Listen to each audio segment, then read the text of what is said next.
Hi, I'm Kevin Werbach, professor of legal studies and business ethics at the Wharton School of the University of Pennsylvania. For decades, I studied emerging technologies, from broadband to blockchain. Today, AI is promising to transform our world. But AI needs accountability, mechanisms to ensure it's developed and deployed in responsible, safe, and trustworthy ways. On this podcast, I speak with the experts leading the charge for accountable AI. Accountable AI calls for AI-savvy lawyers. Brenda Leong is director of the AI division at ZwillGen, a boutique technology law firm. She was managing director of Luminos.Law, which ZwillGen acquired, where she and her team pioneered the innovative audit and testing procedures that ZwillGen now operates. In our conversation, we talk about how data scientists and lawyers can work together, how companies think about AI governance in the absence often of clear legal requirements, what makes a good AI audit, the impacts of evolving AI policy developments, and how AI is changing legal practice. Brenda, welcome. Great to have you on the podcast. Thanks so much for inviting me. I'm glad to be here. Why do we need AI lawyers? Or maybe asked another way, is there something distinct about the practice of law around AI? I think there is, obviously, since I claim that I am an AI lawyer. I honestly hope that there's a need. It may be that over time, and this may be part of what we talk about as we go, that it stops being sort of its own specific thing, and every lawyer needs to have enough understanding about AI to be able to apply to their particular specialty. But at least for now, AI is not, even though it seems like it's in everything, it's not yet ubiquitous in every context in a way that is familiar to most lawyers practicing, the traditional areas, whether corporate law, individual, civil law, criminal law, whatever that might be. So we, I think, are benefited by having some people on my team, other lawyers in other firms who are really focusing in on what are the new risks that this kind of technology is creating for companies, for individuals, for society, and what are the ways that we can address those risks by developing best practices, industry standards, federal regulations, and of course, ultimately legal frameworks and laws for that. So yes, is the short answer for all of those words. What got you personally to move in this direction? What was your path to becoming an AI lawyer? Well, I have a background in privacy, which is also not a, centuries old area of law, more like a decades old area, with the idea of privacy relative to digital privacy, the internet. Obviously, we've had the concept of privacy before computers, but the generation of data that has happened since the advent of the internet and then the mobile world and then the Internet of Things has, as I think everyone acknowledges, just really exploded the amount of digital information that is out there. And the idea that much of that is very revealing about us as people, as families, as groups, as organizations. And how do we sort of address that it's created this whole new ability to access information and make predictions and understandings. And so privacy law, came into being sort of digital privacy. How are we going to make projections about that? And that's where I started. And about not quite 10 years ago now, maybe 8 or 9 years ago, I was at the Future Privacy Forum, and we were looking at the collection of data by industry, by application, in all kinds of different ways, and thinking about those risks. And one of the things people were talking about back then, it was sort of the era of big data. That was the term people were using. And the idea was, okay, now that we have all this big data and our compute and processing power is increasing, we now have machine learning. So what does that mean to all of us who are privacy and data focused people? What is this AI thing that we're hearing about, and what is that going to mean to us? And again, AI had been around a long time, but new and different in this digital age. So I had the opportunity to start really digging into that in the early days relative to our recent time frame, and think about what are the risks that machine learning and AI create in a digital, data-driven, hopefully privacy-centric approach, and started building out what that might look like and what that might mean. And so I sort of drifted away from the privacy focus into the AI focus, and I've been here ever since. So it's been a journey. Absolutely. And so I believe it's now 6 years since you co-founded Luminos.Law as one of the, if not the first AI specialist law firm. Let me just first ask you, generally, how has the legal landscape around AI changed since then? Well, just to be clear, I was not one of the co-founders. I was one Okay. of the early Okay. partners in it, but it was co-founded very uniquely and still fairly uniquely by a partnership between a lawyer and a data scientist. And Yeah. they brought to us that whole concept that this was a needed perspective, that was a new way of thinking about law in this context, is to have that technical expertise on board as well. I joined within a couple of years of that. And that was our whole approach, was if all we're doing is looking at the machine learning, AI aspects, and of course, a couple of years later, generative AI jumped into that short list of things we were focused on. Again, what are the risks? What are the concerns? And what are the both technical and policy legal ways that we can help companies or individuals or organizations address those risks? Do you think it will become more common for law firms to partner with data scientists in that way? I don't know. I think it will possibly, and maybe already is, becoming more common for law firms to pull into their inside the organization people with a certain amount of technical expertise and capabilities. So I don't know how many are going to actually pull it up to the partnership level and make that their focus, because for big law and things, AI is still going to remain just one of the things they do, even if it's across many applications and use cases. But I do know already others that have the whole data scientist idea of either contracting with or bringing on board people like that in particular. So law firms tend to be a little traditional and change a little slowly sometimes.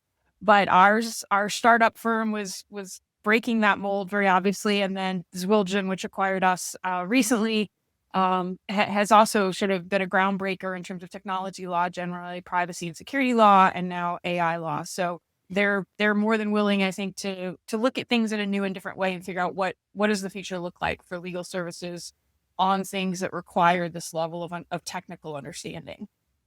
Yeah. So maybe let me ask it a different way. What's the benefit that you get as an attorney engaging with data scientists as part of that legal practice?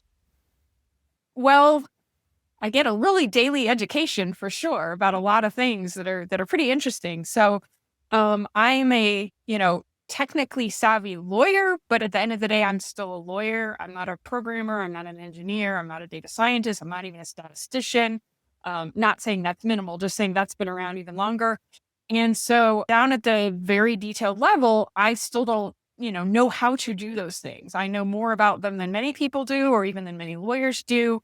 But when we want to talk to a company about the risks of certain kinds of models or the risks of certain kinds of predictive systems that they're going to incorporate into their business functions, I can go so far, but there is a point at which their technical people are asking the question, okay, but what about this? Or what does that mean to me? Or how do I reach that sort of policy ideal or goal?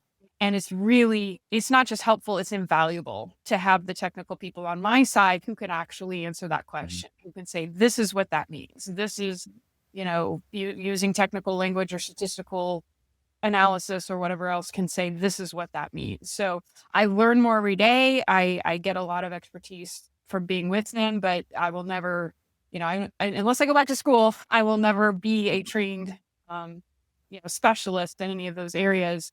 And since the people on the other side of the table have their the lawyers on the other side of the table have their trained specialists sitting next to them, it's really almost essential for me to have one too. How much of the practice today would you say is the kind of situation where it's fairly clear what the requirements are and the company is just trying to comply with the legal regime, versus no one's really quite sure exactly what the obligations are, and companies have to decide, all right, what's the level of governance that we need to put into place in the absence? Compared to many other areas of law, I would say we fall entirely into the second bucket of there's no clarity, very little consensus, guidance, or certainty. There are emerging agreements, emerging ideas and expectations. NIST has put out things, other places are. But even at that level, the current administration has changed focus to some degree on their desired approach to AI. And so some of what we felt like was some fairly stable guidance from some of the federal agencies has been retracted. So to whatever extent we even had certain kinds of certainty based over a relatively short time frame of 2 to 3 to 4 years of actions by federal regulators, some of that has either gone or evolved or is up for grabs, so to speak.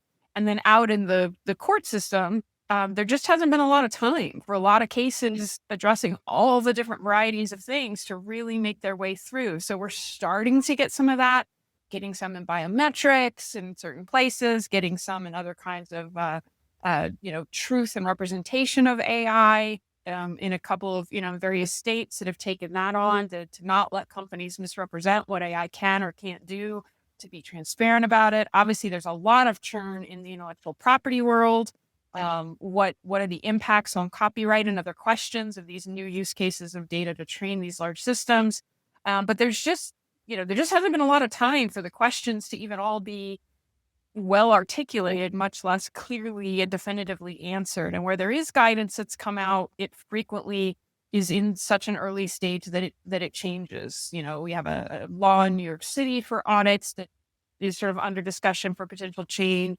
Colorado passed a law that we're already looking at changing. The EUAI Act is out, and if anybody felt like anything that was a stake in the ground or the pin in the map or whatever the metaphor is, it was that. And now they've also put things back on the table. So, maybe they want to change how they approach things. So, we try to help companies reach what is reasonable, what is defensible, what is ethical in some cases, what they can do to show consistency, because we know that just in law generally, if you could show that you had a plan and you followed it and you documented it, like if you had some sort of structure, that's always better than not. So we certainly have helped many companies do that. And again, there are, down at the detail level, there are things that we can help companies do with audits and testing and things like that to try to get some clarity. But at that top level and at the legal compliance level, there's just not a lot of clear answers yet. Yeah. So then how do you help companies understand what it is they should be doing, given that it's not necessarily a matter of compliance? Well, we do look at, again, sort of the things that are well-established frameworks. So things like consumer protection approaches to things like false advertising, things like product safety. We're going to be talking about autonomous vehicles. We have robots. We have, other things that have these AI components now, but they exist in the physical world. So we can look and see how has product safety been applied in the past? How have expectations been generally prioritized? Things like that. So we can take the frameworks that exist. If we're working in a regulated space like healthcare or financial services, we can look at, again, the sort of expectations and ideas behind what regulators have done, what their underlying perspective and approach has been for how they assess new developments in those areas. And we can sort of, make reasonable predictions that this at least will be, again, a good starting point, a good way to approach or structure things. We have in the financial world, for example, they've had model risk management for statistical models, not specifically AI models, for over a decade. And so, there's a lot of that. That's a lot of precedent in the world we're operating in generally here for some ways. And so we can look at that and what are the expectations and requirements and infrastructure that they've assessed around financial services models that that do credit scoring, that make credit offers to people, that approve loan applications, that do know your customer, anti-money laundering, fraud detection. All those kind of things are existing functions that now have an AI component, and we can look at how have they been handled before and what is our sort of reasonable and rational approach to how that might look under AI, until we get further clarification from regulators or legislators, either in the U.S. or abroad. What's the hardest thing for companies to do? Either maybe too general to answer definitively, but either the legal issue that you find companies struggle with the most, or the step in terms of doing effective AI assessments and governance that's the most challenging? I don't know if this is specifically a legal issue, but I think the hardest thing for all of us is just to keep up. Things are Mhm. changing so fast. We had, like I said, we had this idea of big data once systems went mobile in the Mhm. 2008 to 2010 time frame. Like the mobile phone first came out in 2008, the iPad came out in or 2007, I think. The iPad came out in 2010. And so when computers were on a desktop at home, even if they were laptops and pretty portable, there was a much more limited sphere of interaction data. Once that went mobile and we all started carrying these things with us everywhere we went, Mhm. and the amount of data that generated just literally exploded. And then we started connecting other devices to the internet and more exploded. So we had that big data. Then we started having the better processing power. We got to machine learning. We were only barely starting to get our sort of hands around that or ideas around that. And it started being integrated into a number of systems in ways we maybe weren't expecting. And then we had generative AI, and we've only had that for, really a couple years. And now we have agentic AI that we're trying Mhm. to figure out and keep up with. So it's just a lot. And even the technology companies whose whole focus is on these things have a hard time keeping their policies, keeping their training, keeping their user disclosures and interfaces, like keeping their safety procedures, building new incident response plans that include AI beyond just traditional security, figuring out what safety is going to look like. So keeping up with all of that is just a challenge. It's really hard, and Mhm. that goes maybe back to your very first question of why do we need AI lawyers or AI anything? Is because you need somebody who's just thinking about this all day to try to kind of keep up with what even the new challenges are, much less the answers to them. Mhm. What are the most important elements of doing an effective AI audit or assessment? Um, well, to back up a little bit of step Yeah. before you do an audit or assessment, I think the most effective thing is to have some kind of formalized AI governance. Hmm. So Yep. even if you're not a technology firm, even if AI is not a part of your outward facing, customer facing product, you are probably using AI. You might be using Hmm. it in your HR function. You might be using it just in the tools that your employees use to do their jobs. But there's probably some AI in there somewhere. So having some kind of oversight and functional framework that tells you how are you using AI, where are the places that it creates risks, and if nothing else, your vendors are using AI, and you're having to screen for what AI services am I being offered, and how do I keep myself safe, either technically or contractually, in those relationships. So putting a little bit of time and attention and resources to that at the appropriate level for different companies is the first step, and then a part of that attention is figuring out where and to what extent are you responsible for Hmm. the functioning and the performance of certain systems such that you should be testing them, auditing them, red teaming them, monitoring them in some other way. So definitely that is a key point, Hmm. but it has to be, sort of a part of a larger governance oversight function. No, it's a very good point, and I can certainly see that. But then, once the company gets to that point of saying we've got AI governance and we realize that we need to have some sort of systematic testing, whether it's called an audit or not, there are lots of different tools out there, lots of different vendors out there, lots of different things that people call an audit. So, are there things that you think about in terms of what would make this something serious and effective? Well, again, the probably one of the first sort of threshold questions at that point is what do we need to audit? What are the Hmm. systems that we're using that create the most risk? Because there's just not time, people, and money to test and look and track everything. And so every company is going to have to determine where are my highest risk factors? Is it dealing with people's individual rights like employment, financial services, healthcare, education, whatever some of the highly regulated spaces might be. And if so, those are, almost by definition, going to be some of the places where the risk is higher, i.e., Hmm. that's why the EU AI Act focuses on those kind of things. And then within that, again, what are the functions that we're actually responsible for and in control of? Is it a vendor provided service that we just want to sort of make sure we have some sort of, liability protection against?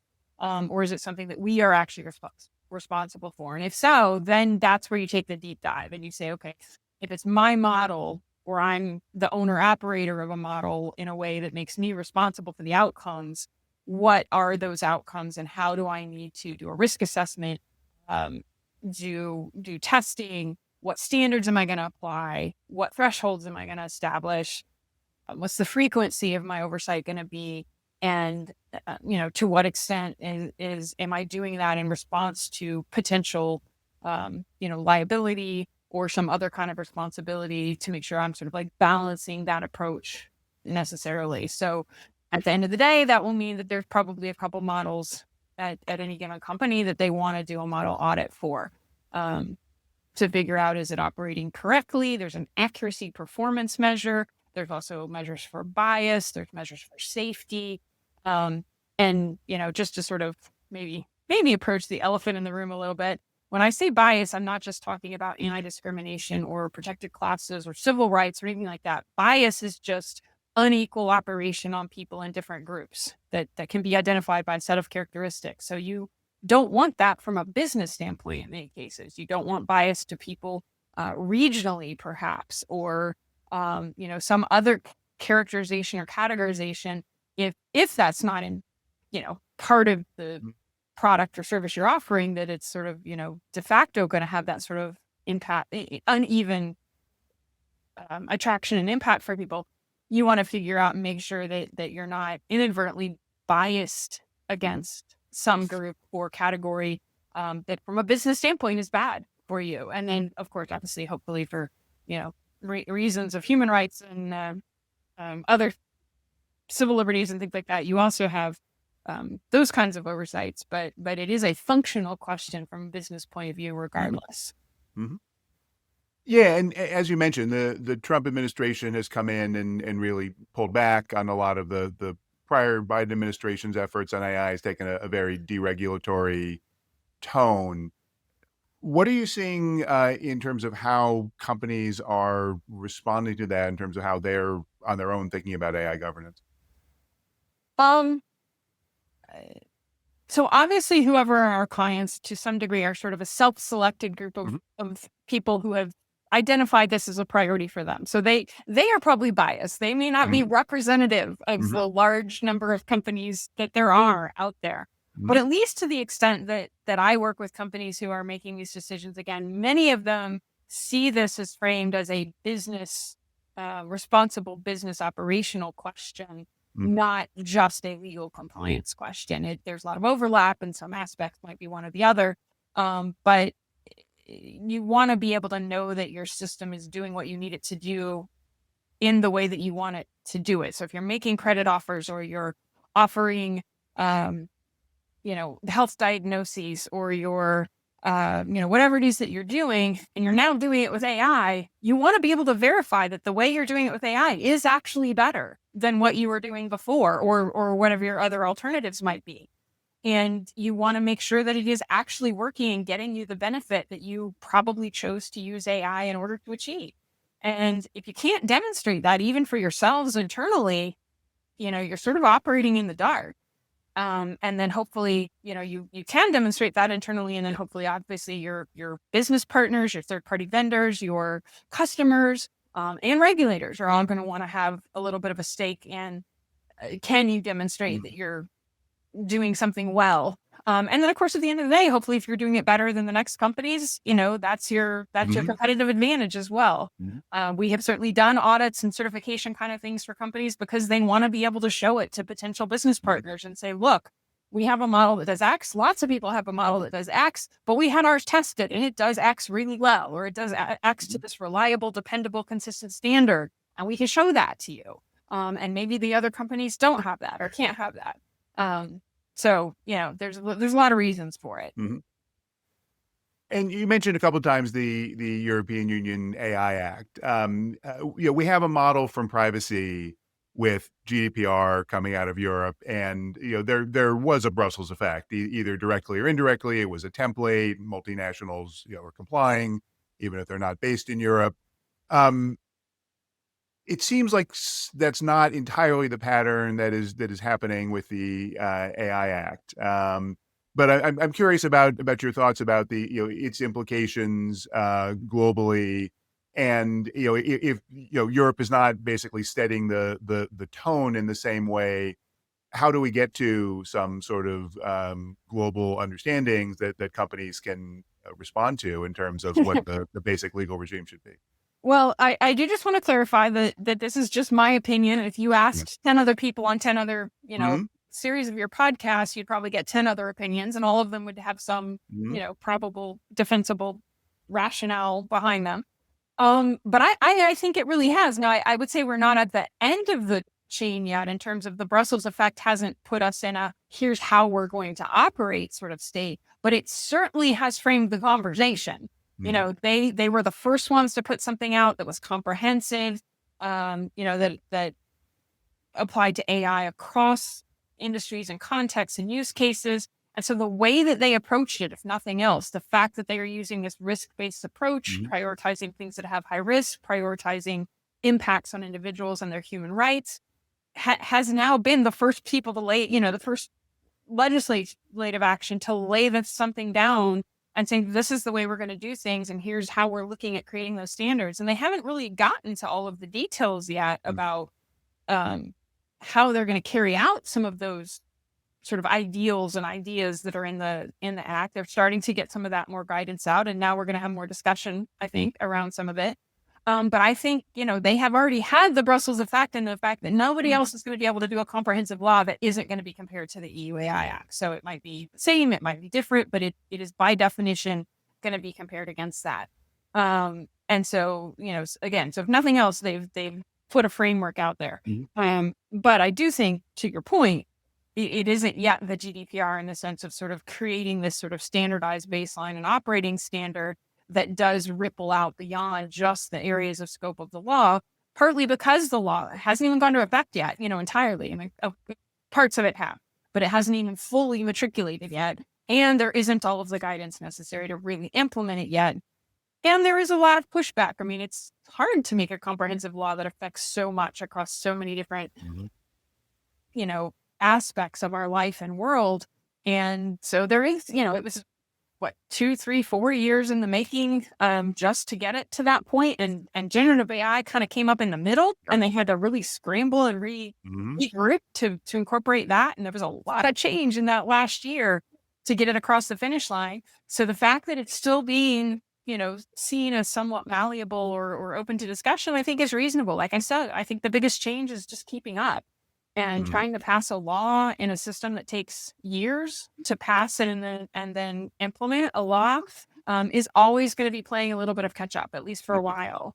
So we'll see. We'll see what happens with it. But they've taken it on, and they've put their mark down. We're all going to have to deal with that now, even if that mark changes somewhat. At least they have a legislature that seems to be able to pass things with some regularity, and unlike the Congress in the United States. Well, given that we do not yet have comprehensive federal privacy legislation, Yes. we've been talking about that for a decade. I'm not going to hold my breath on comprehensive, AI legislation. I'm also not entirely sure that comprehensive AI legislation is really the only or the best answer, or that it's the final answer, because I think AI is going to be working its way into so many different aspects. Like I said at the beginning, we may not need an AI only focus forever, because eventually it's going to be people are back to whatever the focus of their specific operations are, and understanding AI and how it impacts that. So it may be that while we need some general sort of high level expectations and guidance around anything that incorporates these autonomous learning systems, at the end of the day, that will never be enough in and of itself. We're always going to have finance specific, retail specific, consumer specific versions of that to really make it have any, real value. How's AI affecting your own legal practice? Well, obviously, since my practice is entirely focused on AI, it impacts it pretty directly in terms of the content of my work.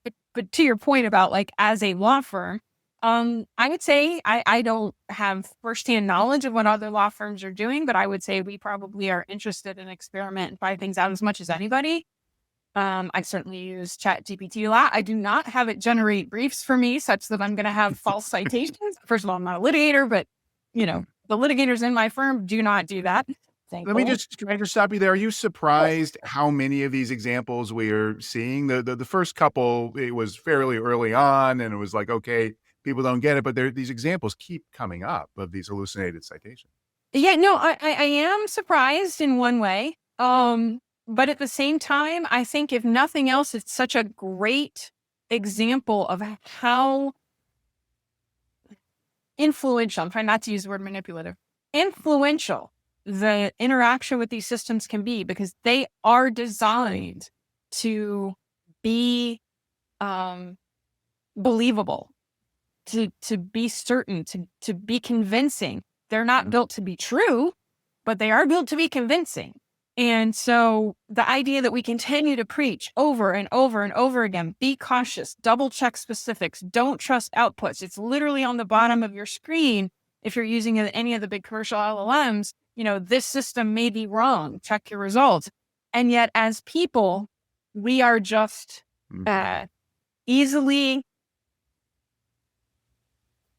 too easy to trust and relax into something because it feels right and it sounds right and it just seems so confident. And again, I use these systems and I know to check things, and it's still hard. It's still hard to do that. I'll feed in some prompts and get some output and get something that I think, based on the fact that it's something I have a lot of knowledge of already, I have a good output for, a good overview of, but I'll still send it, because a lot of times it has more technical stuff in it too. I'll send it to one of those data scientists we were talking about earlier. I'm saying, like, before I, use this as a conversation starter with a client or use this as a way of framing something, is this right? Are they representing the technical aspects correctly? Like, they feel right to me, but do you think so? And almost inevitably I'll look at, well, not quite. There's this and that. And so it always makes a great starting point. And it's always great for kind of to get things rolling, but it's never the end point. It's never the final product. But you have to go back and put the real expertise and edits, and I don't want to call it spin, but the adjustment into how it really needs to be for accuracy. Especially as a lawyer, if I'm giving people advice, I have to be confident that everything in it is right to the extent that I can validate and ascertain that it's right. And it isn't. It isn't ever completely right. So, but it's hard not to be. It's hard not to take it at face value. Yep. And how else do you see AI changing legal practice, in the sense of where's the dividing line between the things that turn out to be easily automated and the things where there's still really value in having a human, who may be augmented, of course, by the technology, but is still unique? I mean, it's great for some kinds of research. And so for legal research, I went to law school after, this is sort of my second career. So I went to law school, more recently than some of my peers. And when I was in law school, things were already automated in the sort of like Westlaw. You could already do searches. And I remember learning how to go find things off shelves in a library and thinking I would never have survived. If I had to been a lawyer, 20 years before I became a lawyer, I don't know that I would have survived. Whereas the lawyers who did learn that didn't trust and were uncomfortable with the search functions. But I was used to automated things and searching and understanding how search functions work and what to be cautious about. And it was just a immense beneficial tool for me. And AI has taken that to the next step. It can provide additional analysis across multiple input sources, as opposed to just case law, for example, or it can give you additional sort of multi-layer insights or conclusions, or connect things together that you might not have thought of, or you can think of it and then it can go out and connect it together in a way that you wouldn't have been able to do necessarily, certainly not as quickly as it can. So, it offers a lot of things for that. It's just, again, you always have to be careful that you're double checking everything that it's doing, and you're verifying and validating the things that it says it's pulling from or pulling on. But I think it could be a really useful tool for that. I'm not a litigator, but again, I understand that there's some really great tools to speed things up or make things, easier, more consistent. Document review and discovery could be a lot more efficient and comprehensive. There's the old movie sort of cliche of somebody carrying in boxes and boxes and boxes of discovery because they know they're going to overwhelm the opposition they won't have enough time or people to go through everything. Now with an AI, you can. And, again, you're going to have to double check and validate some things, but still you're going to get hugely further down that road than you could have otherwise. So just all kinds of things that I think it will do and has the potential to do. Great. Well, I think we are out of time. Brenda, I just want to say thank you. It's been really a pleasure to speak with you. Great. Thanks so much. I enjoyed it. This has been The Road to Accountable AI. If you like what you're hearing, please give us a good review and check out my Substack for more insights on AI accountability. Thank you for listening.